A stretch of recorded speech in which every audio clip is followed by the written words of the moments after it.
Situation అయితే కనిపిస్తూ ఉంది. మొత్తం ఇక్కడ ఎంతమంది డాక్టర్లను కలిశారు, డాక్టర్లను కలిస్తే ఏం చెప్పారు, ప్రస్తుతం అయినటువంటి సిచ్యువేషన్ ఏంది, ఇంకెంతకాలం జీవించేటువంటి అవకాశం ఉన్నటువంటి అన్ని విషయాలను పవన్ కళ్యాణ్ తండ్రి ఎవరు నిరంజన్ తండ్రి రామ్ గోపాల్ కావచ్చు, ఇటు తల్లి మానస్తో మాట్లాడుతూ వివరాలు సేకరించినటువంటి పరిస్థితి కనిపించి చాలా ఆనందం వ్యక్తం చేస్తూ చాలాసేపు ఇంకా గడపాలి, చాలాసేపు పవన్ కళ్యాణ్ ఉండాలంటూ కూడా పెద్ద ఎత్తున నిరంజన్ కావచ్చు, నిరంజన్ కుటుంబ సభ్యులు బంధువులు అయితే అభిప్రాయాన్ని వ్యక్తం చేసినటువంటి పరిస్థితి కనిపిస్తుంది. ఒక అర్ధగంటకు పైగా పవన్ కళ్యాణ్ నిరంజన్తో గడుపుతూ నిరంజన్తో మాట్లాడుతున్నటువంటి సిచ్యువేషన్ కనిపిస్తోంది. ఈ నేపథ్యంలో నిరంజన్ సంతోషానికి, నిరంజన్కు ఉన్నటువంటి ఉత్సాహానికి అవధులు లేనట్టుగా స్థానికంగా బయట జనసేన పార్టీకి సంబంధించినటువంటి నేతలు అయితే చెప్తున్నటువంటి సిచ్యువేషన్ కనిపిస్తూ ఉంది. ఇంకా ముందు రోజుల్లో నిరంజన్ కుటుంబాన్ని కావచ్చు, నిరంజన్ తల్లి తండ్రికి వారి ఫ్యామిలీకి అండగా ఉండేటువంటి ప్రయత్నాన్ని పవన్ కళ్యాణ్ చేసేటువంటి సిచ్యువేషన్ అయితే కనిపిస్తోంది. పవన్ కళ్యాణ్ సంబంధించినటువంటి అధికారులు కావచ్చు, ఏపీకి సంబంధించినటువంటి అధికారులు కూడా పూర్తిగా పవన్ కళ్యాణ్తోనే లోపల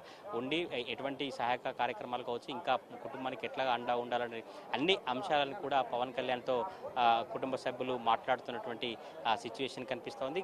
ఇంకా ఈడ పవన్ కళ్యాణ్ నిరంజన్తో మాట్లాడుతున్న నేపథ్యంలో క్రౌడ్ ఇంకా పెరిగి జనసేన సంబంధించినటువంటి శ్రేణులు కావచ్చు, పవన్ కళ్యాణ్ ఫ్యాన్స్ ఇంకా ఒక్కొక్కరుగా ఇక్కడికి చేరుకున్నటువంటి దృశ్యాలే కనిపిస్తుంది. మరి కాసేపట్లోనే పవన్ కళ్యాణ్ బయటకు వచ్చి మళ్ళీ కార్యకర్తలకు అభివాదం చేసుకుంటూ మళ్ళీ కార్యకర్తలను కలుసుకుంటూ ఇక్కడ నుంచి భద్రకాళి అమ్మవారి ఆలయంకు చేరుకునేటువంటి అవకాశం కనిపిస్తుంది. ఇక్కడ ఉన్నటువంటి పోలీసులంతా కూడా భద్రకాళి అమ్మవారి ఆలయం వరకు రూట్ మ్యాప్ను క్లియర్ చేస్తూ సజావుగా అక్కడికి తీసుకెళ్లి అమ్మవారికి ప్రత్యేక పూజలు చేసి అక్కడ అమ్మవారిని దర్శించిన తర్వాత మళ్ళీ నేరుగా ఆయనే రెడ్డిపురంలోని రిసార్ట్ దగ్గరికి వెళ్ళి ముఖ్య కార్యకర్తలతో కావచ్చు, కొంతమంది ముఖ్యులతో మాట్లాడి అక్కడ లంచ్ చేసిన తర్వాత మళ్ళీ రోడ్ మార్గం ద్వారానే హైదరాబాద్కు లేదంటే ఇక్కడ నుంచి కొంత విజయవాడకు వెళ్ళేటువంటి అవకాశం ఉన్నట్టుగా స్థానికంగా ఉన్నటువంటి నేతలు చెప్పినటువంటి పరిస్థితి మనం చూస్తున్నాం.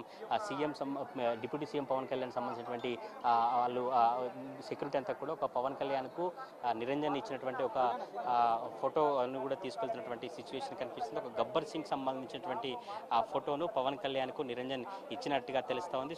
మనం చూస్తున్నాం పవన్ కళ్యాణ్ సంబంధించినటువంటి సెక్యూరిటీ గబ్బర్ సింగ్ సంబంధించినటువంటి ఆ ఫోటోను తీసుకెళ్తున్నట్టుగా దృశ్యాలు కనిపిస్తూ ఉన్నాయి. ఇక్కడికి కోరికను తీర్చేందుకు పవన్ కళ్యాణ్ వచ్చినటువంటి నేపథ్యంలోనే పవన్ కళ్యాణ్కు నిరంజన్ ఒక ఫోటోను గిఫ్ట్గా ఇచ్చినట్టుగా తెలుస్తుంది. సెక్యూరిటీ అధికారులు ఆ గబ్బర్ సింగ్ సంబంధించినటువంటి పవన్ కళ్యాణ్ ఆ ఫోటోను తీసుకెళ్తూ కిందికి ఆయన కాన్వాయ్ల కోసం వెహికల్లో పెట్టేందుకైతే సెక్యూరిటీ సంబంధించిన అధికారులు సిద్ధమవుతున్నటువంటి పరిస్థితి కనిపిస్తుంది. ఆయనే చిన్నప్పటి నుంచి ఎట్లా పెరిగేది, చిన్నప్పటి నుంచి ఎట్లా ఉండేది, ఆడుకోవడం కావచ్చు, చిన్నప్పటి నుంచి 6th క్లాస్ నుంచి గబ్బర్ సింగ్ సంబంధించినటువంటి డ్యాన్సులు, గబ్బర్ సింగ్ సంబంధించినటువంటి ఆ పాటలు పాడడం కావచ్చు,